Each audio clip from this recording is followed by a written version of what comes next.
चार दूल्हे। बेताल कथा। दृढ़व्रती विक्रमार्क पेड़ के पास लौट आए। पेड़ से शव उतारकर कंधे पर डाल सदा की भांति चुपचाप स्मशान की ओर चलने लगे। तब शव में स्थित बेताल ने कहा, आधी रात को आप इतना कष्ट क्यों कर रहे हैं?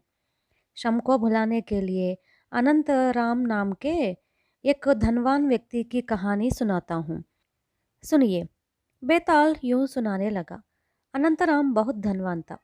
उसकी इकलौती बेटी बहुत रूपवती थी। योग्य युवक को अपना दामाद बनाकर वह अपनी सारी संपत्ति उसको सौंपना चाहता था। अनंतराम के बचपन के चार अच्छे मित्र थे। वे चारों चार अलग अलग गांवों में स्थायी रूप से रहने चले गए थे। अनंतराम को मालूम हुआ कि उन चारों मित्रों के घर विवाह योग्य पुत्र है। उनमें से एक को अपने दामाद बनाने के विचार से अनंतराम उन गांवों के लिए चल पड़ा। सबसे पहले विजयपुरी के चंद्रकांत से मिला।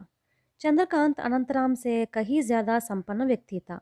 उसने बड़े ही आदरपूर्वक अनंतराम का स्वागत किया, बचपन की बातों की याद दिलाई। चंद्रकांत का पुत्र पुष्पकांत अनंतराम को अत्यंत सुंदर और सुशील मालूम हुआ। उसकी विनयशीलता ने अनंतराम को बहुत प्रभावित किया।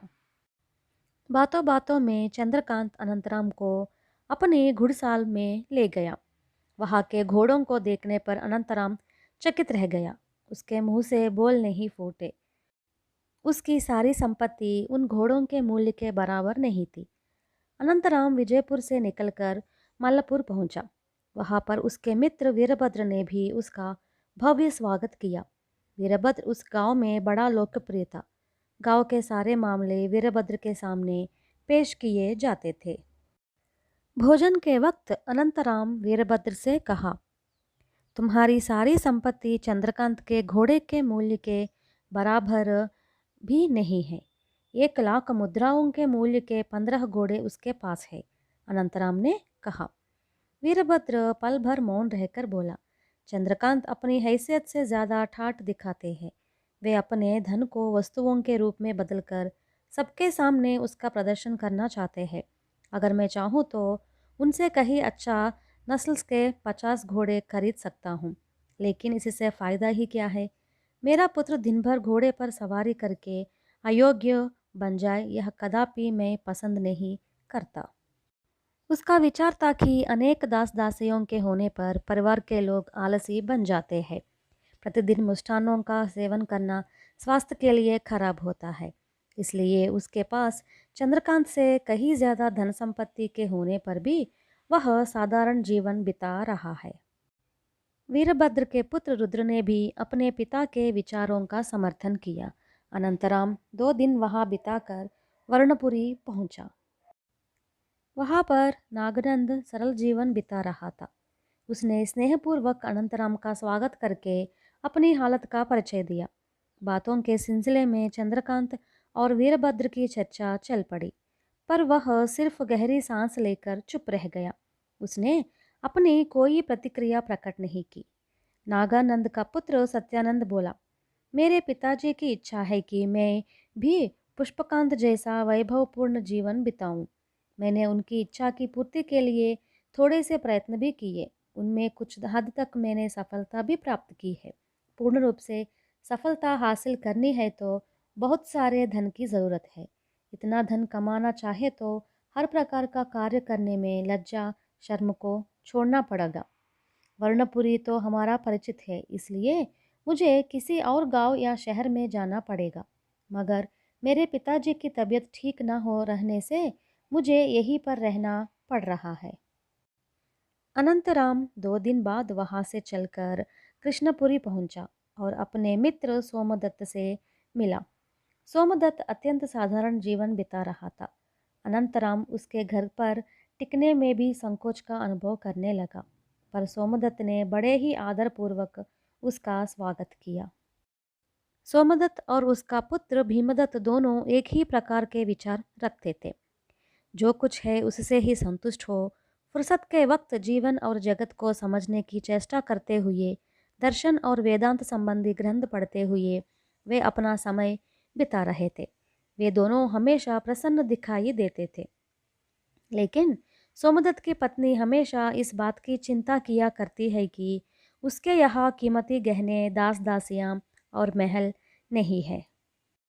सोमदत्त ने अपनी पत्नी के सामने स्पष्ट बताया, सुनो, आशा का कोई अंत नहीं है, इसलिए मन पर नियंत्रण करने पर किसी प्रकार का असंतोष या दुख न होगा। अनंतराम अपने गांव पहुंचा। इन चारों दुल्हों का समाचार पत्नी को सुनाकर बोला, मैं समझता हूँ कि हमारी बेटी नागानंद के पुत्र सत्यानंद के साथ विवाह करने पर ही ज्यादा सुखी रह सकती है। अनंतराम की पत्नी ने मान लिया। कुछ दिन बाद सत्यानंद और चंपा का विवाह संपन्न हुआ। बेताल ने यह कहानी सुनाकर पूछा, राजन, मेरा विश्वास है कि अनंतराम ने अपने बचपन के मित्र और उनके पुत्रों के संबंध में गलत अंदाजे लगाए हैं। पुष्पकांत वैभव की जिंदगी बिता रहा है। रुद्र लोभ और ईर्ष्या से दूर है। भीमदत्त दर्शन और वेद ग्रंथों का अध्ययन करते हुए जीवन और जगत को समझने की महान कामना रखता है। इन सबको छोड़कर अनंतराम ने अपनी पुत्री का विवाह सत्यानंद के साथ करने में जल्दबाजी तो नहीं की। इस शंका का समाधान जानकर भी न दोगे तो आपका सर फटकर टुकड़े टुकड़े हो जाएगा। इस पर विक्रमार्क ने यूं उत्तर दिया, अनंतराम का निर्णय सब प्रकार से सही है। पुष्पकांत की दृष्टि में अनंतराम की संपत्ति कुछ भी नहीं। अगर चंपा उसकी वधू बनकर जाएगी तो वह भी उसके कीमती घोड़ों से के बराबर मानी जाएगी, लेकिन उसके परिवार में उसे एक बहू जैसा आदर प्राप्त न होगा। अब रही रुद्र की बात, उसके यहाँ जो कुछ नहीं है उनको वह अनावश्यक समझता है, पर अपने अभाव को कभी स्वीकार नहीं करता। अब भीमदत्त के मन में जीवन या जगत के संबंध में कोई आकर्षण व अभिरुचि नहीं है। ऐसा व्यक्ति अगर विवाह करता है तो उसकी पत्नी यातनाओं का शिकार ही जाएगी। अब सत्यानंद की बात सुनाए, वह ईर्ष्या नहीं करता, पर बड़े लोगों के साथ उसके मन में एक स्वस्थ प्रतियोगिता की कामना है, मगर जीवन की अन्य जिम्मेदारियों को त्याग कर केवल धन कमाने का लोभ उसके अंदर नहीं है। अपने पिता के स्वस्थ होने तक उसके पास रहकर उसकी सेवा करने की इच्छा रखने वाला पितृभक्त है।